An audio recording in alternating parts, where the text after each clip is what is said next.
माता लक्ष्मी और भगवान विष्णु की कहानी। एक बार भगवान नारायण देवी लक्ष्मी से बोले, लोगों में कितनी भक्ति बढ़ गई है। सब नारायण नारायण करते हैं। भगवान की बात सुनकर लक्ष्मी जी बोली, आपको पाने के लिए नहीं, मुझे पाने के लिए भक्ति बढ़ गई है। जिस पर श्री हरि बोले, लोग लक्ष्मी लक्ष्मी ऐसा जाप नहीं करते हैं। ये सब संवाद के बाद देवी लक्ष्मी बोली कि विश्वास ना हो तो परीक्षा हो जाए। जिसके बाद भगवान विष्णु एक गांव में ब्राह्मण का रूप धारण कर गए और एक घर का दरवाजा खटखटाया। घर के यजमान ने द्वार खोलकर पूछा, आप कहाँ के हैं? तो प्रभु बोले, हम तुम्हारे नगर में परमात्मा का कथा कीर्तन करना चाहते हैं। जिस पर यजमान बोला, ठीक है महाराज, जब तक कथा होगी आप मेरे घर में रहना। बाद में गांव के कुछ लोग इकट्ठा हो गए और सारी तैयारी कर दी। पहले दिन कुछ लोग आए, अब प्रभु स्वयं कथा कर रहे थे तो संगत बढ़ी। दूसरे और तीसरे दिन और भी भीड़ हो गई। विष्णु जी खुश हो गए कि कितनी भक्ति है लोगों के भीतर। उधर लक्ष्मी जी ने सोचा कि अब देखा जाए कि क्या चल रहा है।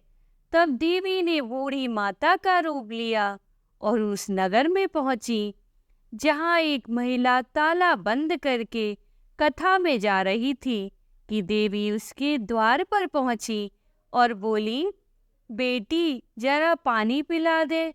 देवी की बात सुनकर महिला बोली, माता जी 3:30 बजे हैं, मेरे को प्रवचन में जाना है। जिस पर लक्ष्मी माता बोली, पिला दे बेटी, थोड़ा पानी, बहुत प्यास लगी है। तब उस महिला ने लोटा भर के पानी घर से लाई और माता ने पानी पिया। तब लोटा वापस लौटाया तो वह सोने का हो गया। यह देखकर महिला सोच में पड़ गई कि लोटा दिया तो पीतल का था, पर वापस लिया तो सोने का कैसे चमत्कार माता। अब उस महिला ने हाथ जोड़कर कहा, माता जी आपको भूख भी लगी होगी, खाना खा लीजिए। लालच की इच्छा रखते हुए सोचा कि खाना खाएगी तो बर्तन भी सोने के हो जाएंगे। माता उसकी मनसा समझ गई और कहने लगी, तुम जाओ बेटी, तुम्हारा प्रवचन का समय निकला जा रहा है। जिसके बाद वह महिला प्रवचन में आई, लेकिन अपने आसपास की सभी महिलाओं को सारी बात बताई। अब महिलाएं यह सुनकर चलते सत्संग के बीच से उठकर चली गईं। वहीं अगले दिन से इस कथा में लोगों की संख्या कम हो गई। तो भगवान हरि ने पूछा कि लोगों की संख्या कम कैसे हो गई? तब किसी ने कहा, नगर में एक चमत्कारिक माता जी आई हैं, जिसके घर से दूध पीती हैं तो गिलास सोने का हो जाता है। थाली में रोटी सब्जी खाती हैं तो थाली सोने की हो जाती है। उनके चलते लोग प्रवचन में नहीं आते। जिसके बाद विष्णु जी समझ गए कि देवी लक्ष्मी का आगमन हो चुका है। इतनी बात सुनते ही देखा कि जो यजमान सेठ जी थे वो भी उठ खड़े हो गए, चुपके से निकल लिए और माता लक्ष्मी के पास पहुंचकर बोले, माता मैं तो भगवान की कथा का आयोजन कर रहा था और आपने मेरे घर को ही छोड़ दिया। देवी बोली, तुम्हारे घर तो मैं सबसे पहले आने वाली थी, लेकिन तुमने अपने घर में जिस कथाकार को ठहराया है ना, वो चला जाए तभी तो मैं आऊं। सेठ जी बोले, बस इतनी सी बात, उन्हें अभी धर्मशाला में कमरा दिलवा देता हूँ। अब जैसे ही भगवान कथा करके घर आए तो सेठ जी बोले, महाराज आप अपना बिस्तर बांधो और जाओ, आपके रहने की व्यवस्था अब से धर्मशाला में कर दी है। जिस पर महाराज बोले, अभी तो कथा के 2 दिन बचे हैं, यहीं रहने दो। सेठ बोले, नहीं नहीं, जल्दी जाओ, मैं कुछ नहीं सुनने वाला।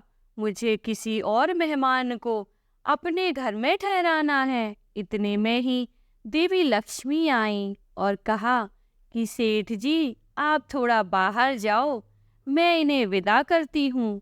माता लक्ष्मी जी भगवान से बोली, प्रभु अब तो मान गए। देवी की बात सुनकर विष्णु जी बोले, हाँ लक्ष्मी, तुम्हारा प्रभाव दिखाई देता है, लेकिन एक बात यह देखी गई, तुम वहां जाती हो जहां संत धार्मिक अनुष्ठान करते हैं और साफ तरह से कमाई करने वाले लोग रहते हैं। इसका अर्थ है संत जहां भी कथा करेंगे, आप वहां अवश्य आगमन करेंगे। इतना कहकर श्री नारायण ने बैकुंठ के लिए प्रस्थान किया। अब प्रभु के जाने के बाद अगले दिन सेठ के घर सभी गांव वालों की भीड़ हो गई। सभी चाहते थे कि यह माता सभी के घरों में आए, लेकिन विष्णु जी के जाने के बाद देवी लक्ष्मी ने सेठ और बाकी सभी गांव वालों को कहा, अब मैं भी जा रही हूँ। सभी कहने लगे, माता ऐसा क्यों, हमसे क्या भूल हुई है? माता ने कहा, मैं वहीं रहती हूँ जहाँ नारायण का वास होता है। आपने नारायण को तो यहाँ से निकाल दिया, तो मैं यहाँ कैसे रह सकती हूँ? और वो चली गईं।